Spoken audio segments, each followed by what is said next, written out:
Hi friends, ಎಲ್ಲರಿಗೂ ನಮಸ್ಕಾರ. ಬಸವಸ್ corner Kannada ಚಾನಲ್ಗೆ ಸ್ವಾಗತ. ಇವತ್ತಿನ ರೆಸಿಪಿ ಒಂದು ಚಿಕನ್ ಫ್ರೈಡ್ ರೈಸ್.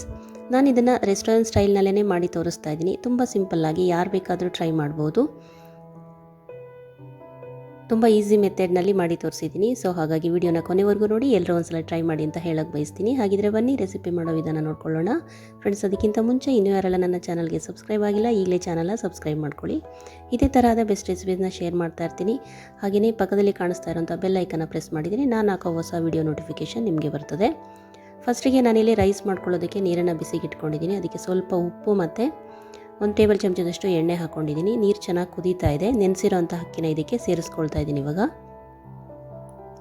1 ಕಪ್ಪಷ್ಟು ರೈಸ್ ತೊಗೊಂಡಿದ್ದೆ ನಾನು. ಒಂದು ಅರ್ಧ ಗಂಟೆಗಳ ಕಾಲ ನೆನೆಸ್ಕೊಂಡಿದ್ದೀನಿ. ಇವಾಗ ಇದನ್ನು ಹಾಕ್ಕೊಳ್ತಾ ಇದ್ದೀನಿ. ಬಾಸುಮತಿ ರೈಸೇ ತೊಗೊಳ್ಬೇಕು. ಫ್ರೈಡ್ ರೈಸ್ ಎಲ್ಲ ಮಾಡಬೇಕಾದ್ರೆ ಬಾಸುಮತಿ ರೈಸ್ ಆದರೆ ಟೇಸ್ಟು ಚೆನ್ನಾಗಿರುತ್ತೆ ಮತ್ತು ರೈಸ್ ಕೂಡ ಉದುದ್ರಾಗಿ ಚೆನ್ನಾಗಿ ಬರುತ್ತೆ. ಒಂದು 80 to 90% ಬೆಂದಿದೆ ಅಂದಾಗಲೇ ನಾವು ಇದನ್ನು ರೈಸನ್ನು ತೆಗೆದಿಟ್ಕೊಂಡ್ಬಿಡ್ಬೇಕು. ಅಂದರೆ ನೀರು ಸಪ್ರೇಟ್ ಮಾಡ್ಕೊಂಡ್ಬಿಡ್ಬೇಕು. ನೋಡಿ ಇಷ್ಟು, ಇಲ್ಲಾಂದರೆ ಹೆಚ್ಚಿಗೆ ಬೇಯಿಸ್ಬಿಟ್ರೆ ಅದು ಅನ್ನ ಎಲ್ಲ ಕಟ್ ಆಗಿಬಿಡುತ್ತೆ. ನೀರನ್ನೆಲ್ಲ ಬಸ್ಬಿಟ್ಟು ನಾನು ಇದ್ರ ಮೇಲ್ಗಡೆ ಒಂದು ಪ್ಲೇಟನ್ನು ಮುಚ್ಚಿ ಇದನ್ನು ಸಪ್ರೇಟ್ ಇಟ್ಕೊಳ್ತಾ ಇದ್ದೀನಿ. ಚೆನ್ನಾಗಿ ಅನ್ನ ಎಲ್ಲ ಅರಳಿರುತ್ತೆ, ಉದುದ್ರಾಗಿರುತ್ತೆ. ಇಲ್ಲಿ ಒಂದು ಪ್ಯಾನ್ ತೊಗೊಂಡಿದ್ದೀನಿ ಫ್ರೈಡ್ ರೈಸ್ ಮಾಡ್ಕೊಳ್ಳೋದಕ್ಕೆ. ಫಸ್ಟಿಗೆ 1 ಟೇಬಲ್ ಚಮಚದಷ್ಟು ಎಣ್ಣೆ ಹಾಕ್ಕೊಂಡು, ಎಣ್ಣೆ ಚೆನ್ನಾಗಿ ಬಿಸಿ ಆದಮೇಲೆ ಇದಕ್ಕೆ ಒಂದು ಮೊಟ್ಟೆನ ನಾನಿಲ್ಲಿ ಬೀಟ್ ಮಾಡಿಬಿಟ್ಟು ಹಾಕ್ಕೊಳ್ತಾ ಇದ್ದೀನಿ. ಆಮ್ಲೆಟ್ ಥರ ಮಾಡ್ಕೊಳ್ಬೇಕು.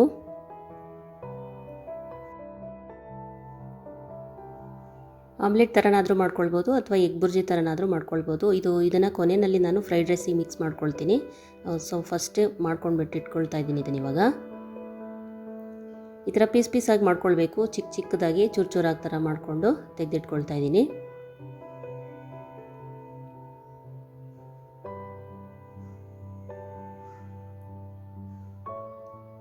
ಇದೇ ಬಾಣಲೆಗೆ ನಾನು ಒಂದು 2 ರಿಂದ 3 ಟೇಬಲ್ ಚಮಚದಷ್ಟು ಎಣ್ಣೆ ಹಾಕ್ಕೊಂಡು ಇದಕ್ಕೆ ಚಿಕನ್ ಸೇರಿಸ್ಕೊಳ್ಬೇಕು. ಇಲ್ಲಿ ಒಂದು 100 ಗ್ರಾಮಷ್ಟು ಚಿಕನ್ ತೊಗೊಂಡಿದ್ದೀನಿ ನಾನಿಲ್ಲಿ. ಚಿಕ್ಕ ಪೀಸಸ್ಸಾಗಿ ಕಟ್ ಮಾಡ್ಕೊಂಡಿರಬೇಕು.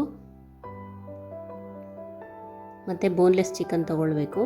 ಇವಾಗ ಚಿಕನನ್ನು ಒಂದು 2 ರಿಂದ 3 ನಿಮಿಷ ಈ ಎಣ್ಣೆನಲ್ಲೇ ಫ್ರೈ ಮಾಡಬೇಕು, ಚೆನ್ನಾಗಿ ಹದವಾಗಿ.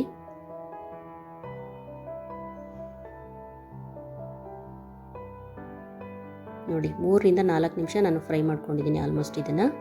ಇವಾಗ ಇದಕ್ಕೆ ಸ್ವಲ್ಪ ಬೆಳ್ಳುಳ್ಳಿನ ಸೇರಿಸ್ಕೊಳ್ತಾ ಇದ್ದೀನಿ, ಚಿಕ್ಕದಾಗಿ ಕಟ್ ಮಾಡ್ಕೊಂಡಿರೋ ಅಂಥದ್ದು. ಮತ್ತು ಹಸಿಮೆಣಸಿನ್ಕಾಯಿನೂ ಸೇರಿಸ್ಕೊಳ್ತಾ ಇದ್ದೀನಿ.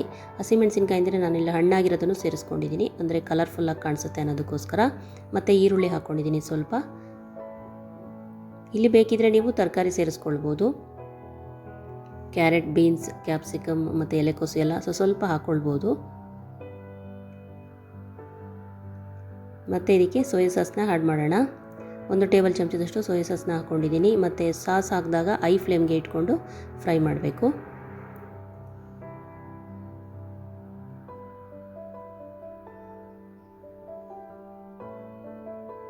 ಸ್ವಲ್ಪ ಉಪ್ಪು ಹಾಕ್ಕೊಳ್ತಾ ಇದ್ದೀನಿ, 1 ಟೇಬಲ್ ಚಮಚದಷ್ಟು. ಚಿಕನಿಗೆ ನಾನು ಉಪ್ಪು ಹಾಕಿಲ್ಲ, ಈಗಲೇ ಹಾಕ್ತಾ ಇರೋದು.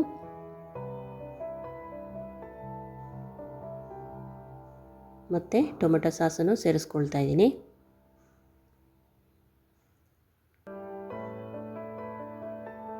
ಇವಾಗಿನ ಮಕ್ಕಳಿಗೆಲ್ಲ ಈ ಥರ ಫ್ರೈಡ್ ರೈಸ್ ಅಂದರೆ ತುಂಬ ಇಷ್ಟಪಡ್ತಾರೆ. ಸೊ ಹಾಗಾಗಿ ಮನೆಯಲ್ಲಿ ಮಾಡಿಕೊಡಿ. ಹೊರಗಡೆ ತಿನ್ನೋದಕ್ಕಿಂತ ಮನೆಯಲ್ಲೇ ಮಾಡಿಕೊಡೋದು ಬೆಸ್ಟು. ನೋಡಿ ಈ ಥರ ರೈಸನ್ನು ಸೇರಿಸ್ಕೊಳ್ತಾ ಇದ್ದೀನಿ. ಉದುದ್ರಾಗಿ ಮಾಡ್ಕೊಂಡಿರೋಂಥ ರೈಸನ್ನು ಇದಕ್ಕೆ ಸೇರಿಸ್ಕೊಳ್ಬೇಕು. ಮತ್ತು ಸ್ವಲ್ಪ ಪೆಪ್ಪರ್ ಪೌಡರ್ ಹಾಕ್ಕೊಳ್ತಾ ಇದ್ದೀನಿ. ಹಾಗೆಯೇ ನಿಂಬೆಹಣ್ಣಿನ ರಸ 1 ಚಮಚದಷ್ಟು ಹಾಕ್ಕೊಳ್ತಾ ಇದ್ದೀನಿ. ಇವಾಗ ಇದನ್ನು ಮಿಕ್ಸ್ ಮಾಡ್ಕೊಳ್ಳೋಣ. ಹೈ ಫ್ಲೇಮ್ಗೆ ಇಟ್ಕೊಂಡು ಸ್ವಲ್ಪ ಈಗ ಮಿಕ್ಸ್ ಮಾಡ್ಕೊಳ್ಳೋವರೆಗೆ, ಆಮೇಲೆ ಫ್ಲೇಮ್ನ ಆಫ್ ಮಾಡ್ಕೊಳ್ಬೇಕು. ಕೊನೆಯಲ್ಲಿ ರೆಡಿ ಮಾಡ್ಕೊಂಡಿರೋ ಅಂಥ ಮೊಟ್ಟೆನ ಸೇರಿಸ್ಕೊಳ್ತಾ ಇದ್ದೀನಿ.